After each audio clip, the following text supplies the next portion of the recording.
E agora há também muitos exemplos no Novo Testamento sobre jejum, e eu quero falar apenas de 2 exemplos. O que eu chamo de jejum individual e o outro de jejum coletivo. E no ministério de Paulo, em 2 Coríntios, capítulo 6, ele dá uma lista das maneiras como ele aprovou a si mesmo como ministro de Cristo. 2 Coríntios 6, versículos 4 e 5. Pelo contrário, em tudo, recomendamo-nos a nós mesmos como ministros de Deus, e então ele lista várias maneiras que o recomendaram como ministro de Deus, e ele diz assim: na muita paciência, nas aflições, nas privações, nas angústias, nos açoites, nas prisões, nos tumultos, nos trabalhos, nas vigílias, nos jejuns. Então Paulo está dizendo que uma das formas como ele provou que ele era ministro de Deus foi jejuando. E então na mesma carta, capítulo 11, versos 23 ao 27, ele traz uma lista similar àquela. Ele diz: são ministros de Cristo. Falo como fora de mim, eu ainda mais. E então ele dá uma lista completa de maneiras de como ele foi o ministro de Cristo. E no verso 27, ele continua a lista: em trabalhos e fadigas, em vigílias muitas vezes, em fome e sede, em jejuns muitas vezes, em frio e nudez. Então ele diz: jejuei muitas vezes. E note que na fala dele, fome e sede são uma coisa e jejum é outra. Fome e sede é quando você não come porque não tem o que comer ou beber. Jejum é quando você pode comer, mas você nega. Esta foi uma das formas como o apóstolo Paulo provou a si mesmo como sendo o ministro de Cristo.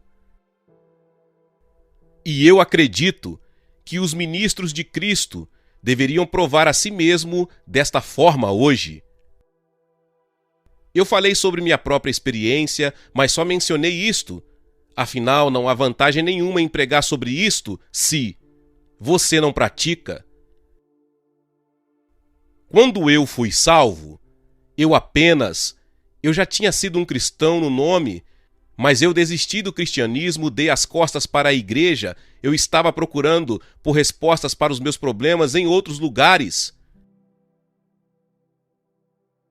Mas quando eu fui salvo e batizado no Espírito Santo, eu nem sequer entendi o que me aconteceu e eu tive que ler o Novo Testamento para entender o que tinha acontecido comigo. Mas uma coisa eu acho que no intervalo de um mês, que ficou muito claro para mim, foi que Deus me disse que eu deveria jejuar toda a quarta. Eu não havia lido o diário de Wesley naquela época, ninguém pregou um sermão para mim, eu não sabia nem onde encontrar sobre jejum na Bíblia. Mas eu simplesmente tinha essa convicção dentro de mim de que eu deveria jejuar toda a quarta, e pelos 4 e 5 anos seguintes até o fim da Segunda Guerra Mundial. Toda quarta-feira eu jejuei. Eu estava no deserto, num caminhão com 10 outros soldados, e fomos jogados. Ali, sabe, quando você está no deserto e existe uma sombra, você tem que ficar ali, e quer você queira ou não. E eu fiquei com aqueles soldados. Sabe, nós estávamos no Egito e os muçulmanos tinham um mês que chamavam de Ramadã, você conhece? Quando eles não comem, pelo menos não comem de manhã, eles comem bastante à noite, eles compensam à noite o que eles não comeram de dia. Os outros soldados diziam que era a minha quarta Ramadã, porque não dá para jejuar em segredo quando se está vivendo com pessoas ao redor o tempo todo, você nunca se livra delas. E eu digo que eu nunca teria feito o progresso que eu fiz se Deus não tivesse me mostrado esta chave. Houve um tempo no Quênia onde realizei um trabalho educacional que eu dizia que eu estava muito ocupado para jejuar, tinha muita coisa para fazer, então por algumas semanas eu não jejuei e o resultado foi desastroso. E daí eu decidi que eu nunca poderia estar ocupado demais para jejuar. E eu estou falando de algo que eu experimentei, vocês entendem? Eu creio apaixonadamente no que eu estou falando. Vamos falar de jejum coletivo no Novo Testamento, apenas 2 exemplos no livro de Atos.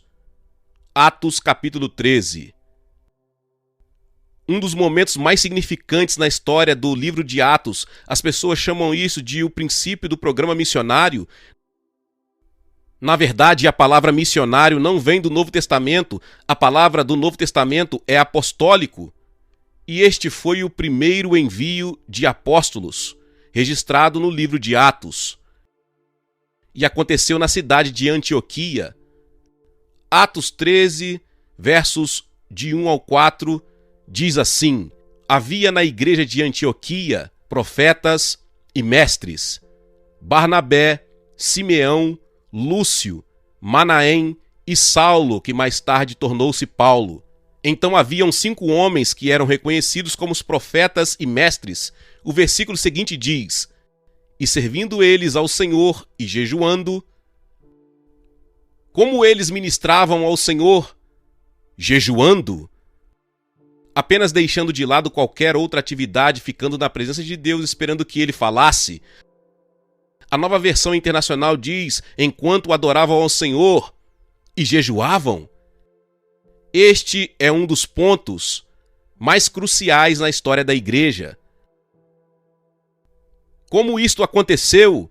Será que eles sentaram para pensar num plano? Ou trabalharam um sistema? Não! Eles deixaram de lado todos os seus esforços e esperaram Deus falar. E a forma como se consagraram foi deixando de lado a comida.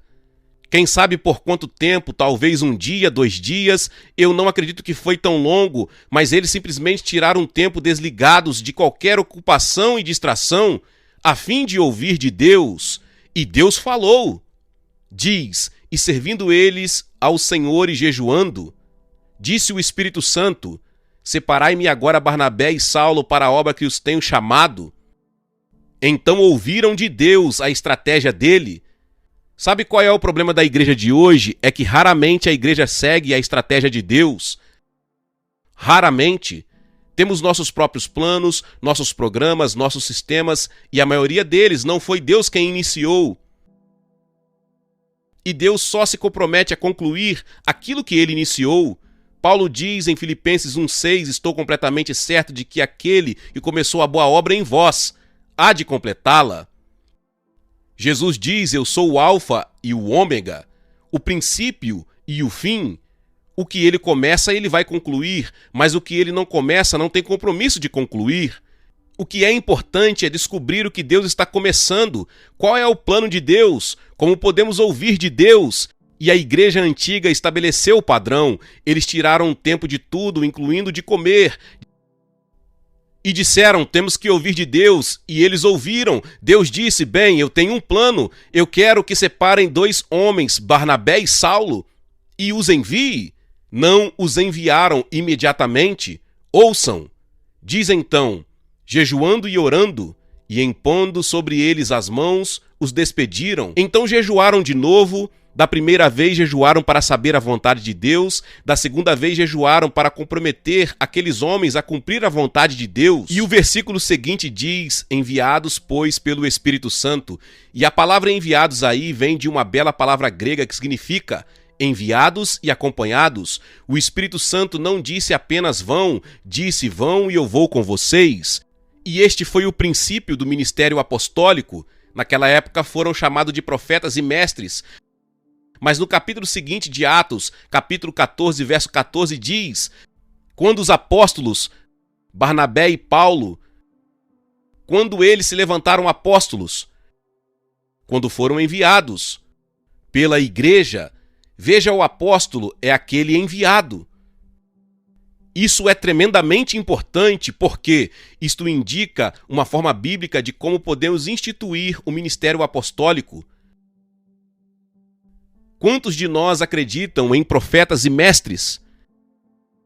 Você acredita que há profetas e mestres na igreja hoje? Eu certamente acredito que existem. Se profetas e mestres esperarem por Deus, jejuando e buscando, isto abre um padrão, uma forma bíblica de Deus enviar apóstolos. Quantos acreditam que pode haver apóstolos na igreja hoje? É uma boa coisa, porque são postos na igreja para aperfeiçoá-la. Se tivessem sido banidos, a igreja nunca estaria completa. Então, no momento mais decisivo daquele período, foi o envio daqueles apóstolos. No que isto resultou? Digam em uma palavra, não ouvi, na igreja. Agora eles ganharam muitas pessoas para o Senhor nas cidades que visitaram e então tiveram que estabelecer igrejas. Primeiramente tinham grupos de discípulos e depois tiveram que construir igrejas. Qual foi o ponto de transição de um grupo de discípulos para a igreja? Quais pessoas tiveram que ser levantadas? Me digam. Presbíteros, isso mesmo. Foi aí que os discípulos se tornaram uma igreja. Quando surgiram os presbíteros para governar, então fizeram isso. Lemos em Atos 14, verso 21, e tendo anunciado o evangelho naquela cidade, feito muitos discípulos, voltaram para Listra e Icônio e Antioquia, cidades onde já haviam pregado, fortalecendo a alma dos discípulos, exortando-os a permanecer firmes na fé e mostrando que através de muitas tribulações nos importa entrar no reino de Deus. Então, tendo levantado presbíteros em todas as igrejas e orado com jejum, os recomendaram ao Senhor. Como levantaram presbíteros? Como entraram na mente do Senhor para saber quem seriam? Tem versões que trazem a palavra eleição. Sim, mas foi uma eleição de Deus. Como entenderam a mente de Deus? Qual foi a chave? Não ouvi vocês. Jejum, obrigado. Vocês veem duas nomeações decisivas na obra da igreja, apóstolos e presbíteros. E na igreja antiga, ambas as nomeações foram alcançadas através da oração e do jejum. Por que esperaríamos fazer de alguma forma diferente em nossa época? Será que podemos melhorar este método? Deus nunca nos pediu para melhorar nada, apenas nos pediu para seguir. Entendem? Aqui está uma chave, e eu estou pondo ela em suas mãos. O que farão com ela? O que os cristãos desta nação vão fazer com esta chave? O que os cristãos da Austrália farão com esta chave? O que os cristãos da Inglaterra farão com esta chave? África do Sul e todas as outras nações onde esta mensagem chegar? Você acha que Deus mudou? Será que encontramos uma maneira melhor? Certo, então agora eu quero apontar duas conclusões. A primeira está na conhecida passagem em 2 Crônicas 7,14. Eu a chamo de esperança para uma nação. Esperança para uma nação. Quantos sabem o que 2 Crônicas 7,14 diz? Muitos, graças a Deus.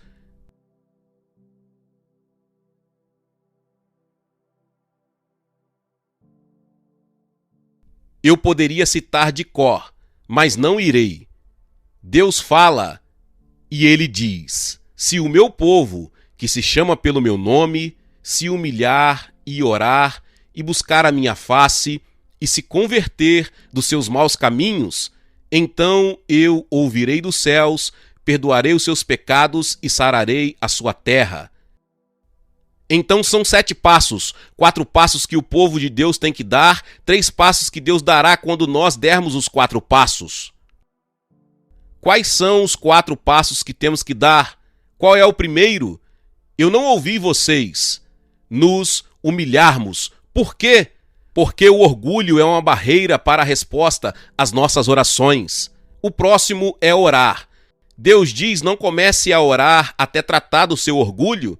E então ele diz: buscar a minha face. Não significa uma reunião de oração das 8 às 9h30. Isso é orar até experimentar a presença de Deus.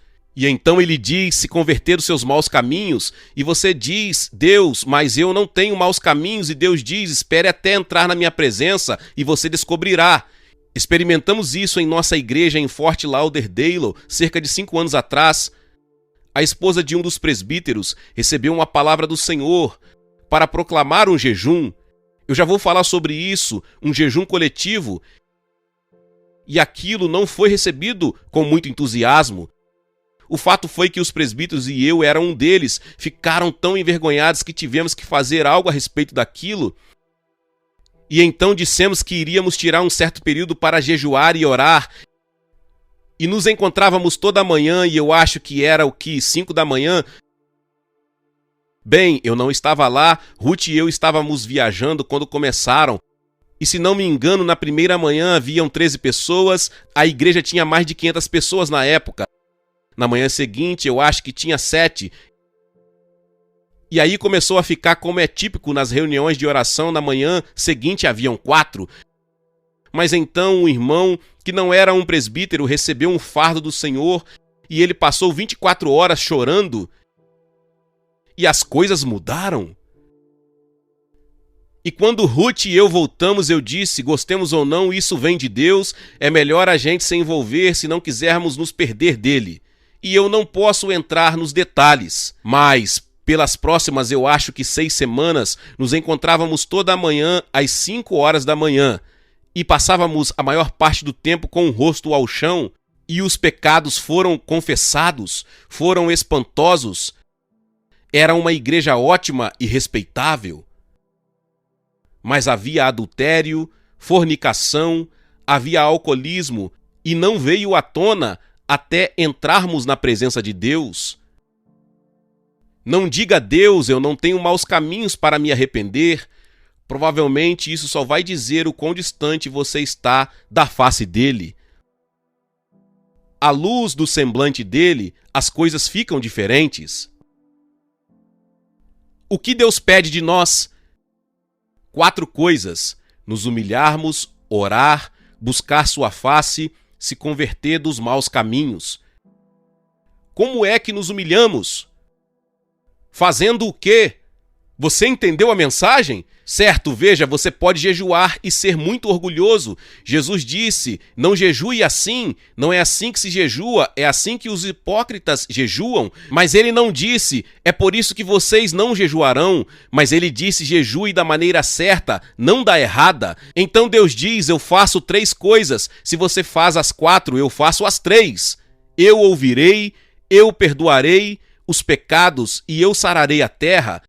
Quantos aqui gostariam de ver a sua terra sarada?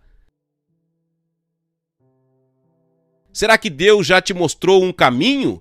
Será que há um remédio bíblico? Eu creio que há. Vamos para uma última passagem na Bíblia. Joel, capítulo 2. Esta é a passagem de onde as pessoas tiraram a expressão jejum de Joel. Joel 2,15. Tocai a trombeta em Sião, promulgai um santo jejum, proclamai a assembleia solene, congregai o povo, santificai a congregação, ajuntai os anciãos, os filhinhos e os que mamam. É interessante, naquela época tinham crianças de colo e crianças maiores nos encontros. Quase todas as manhãs lá estavam elas, e elas pareciam incomodadas e desapontadas quando seus pais não as acordavam para a oração. Sabe, era um exemplo vivo disso. Vamos continuar. Saia o noivo da sua recâmara e a noiva do seu aposento. Chorem os sacerdotes, ministros do Senhor, entre o pórtico e o altar, e chorem, que digam: poupa o teu povo, ó Senhor, e não entregues a tua herança ao opróbrio, para que as nações façam escárnio dele, porque hão de dizer entre os povos, onde está o seu Deus? Note que, acompanhando, percebemos que ele menciona 3 categorias: os sacerdotes, os ministros e os anciãos. E aqui está, esta é a responsabilidade da liderança na igreja, de dar o exemplo, de tomar a dianteira. Sabem quem são os líderes? As pessoas que vão na frente. Às vezes os ministros estão liderando de trás. Isto não é liderança. Jesus, no Getsêmani, levou seus discípulos consigo. E então tomou 3. E eles pararam e diz que ele foi um pouco mais adiante. Isto é liderança, é ir um pouco mais adiante. Uma vez ouvi um pastor dizer: eu tenho que correr para alcançar o meu povo. Isso não é liderança. Aqui está a responsabilidade da liderança. Agora ouçam a última declaração, onde no mesmo capítulo, versículo 28, e acontecerá depois que derramarei o meu espírito sobre toda a carne, vossos filhos e vossas filhas profetizarão, vossos velhos sonharão e vossos jovens terão visões. Ele diz depois. Depois do quê? Depois do quê? Depois que o povo de Deus atendeu às condições dele.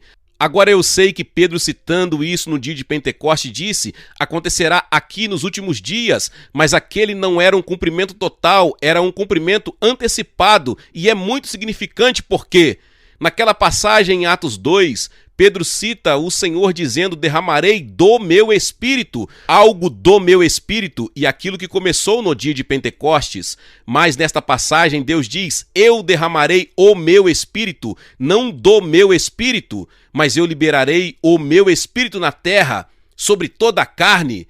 Irmãos e irmãs, ainda não vimos isto, vimos apenas um pouco salpicado. Há mais de 1 bilhão de muçulmanos na terra que nunca foram tocados pelo Espírito de Deus.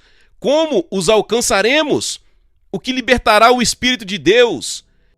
Eu digo a vocês, se vocês já lidaram com o Islã, é uma fortaleza impenetrável. Para uma aproximação natural, você tem que ir pelos meios espirituais. Qual é o programa de Deus? Convoquem um jejum, santifiquem a assembleia. Que os anciãos, os sacerdotes e os ministros mostrem o exemplo. E Deus diz: no meu tempo, quando atenderem minhas condições, eu vou derramar o meu espírito sobre toda a carne. E eu creio que esta é a solução, e eu não acredito que haja outra, e eu creio que Deus nos mostrou na Bíblia o caminho. Vamos curvar as nossas cabeças diante do Senhor. Peça a Deus. Eu quero que você pergunte a Deus. Eu quero que você pergunte a Deus se tudo isso que foi dito vem da parte dele. Ruth e eu estávamos recentemente com Dave, Del, Garrett, no Havaí, são amigos próximos nossos, e Dave graciosamente orou por estes encontros que estamos tendo aqui. E eles disseram que perceberam que Deus estava para falar alto na Nova Zelândia. Eu creio que esta é a mensagem de Deus para a Nova Zelândia e para o mundo. Vamos derramar os nossos corações por um momento diante do Senhor. Glória a Deus, louvado seja o nome do Senhor. Que palavra poderosa. Talvez você chegou até aqui e ouviu esta palavra e ainda não é inscrito aqui no canal. Se inscreva aqui no canal e ative o sininho das notificações. Todos os dias são postados vídeos abençoados aqui no canal para te abençoar. Deixe também o seu like e não se esqueça de compartilhar esta palavra com mais pessoas. Meus irmãos e minhas irmãs, nos vemos nos próximos vídeos. Amém.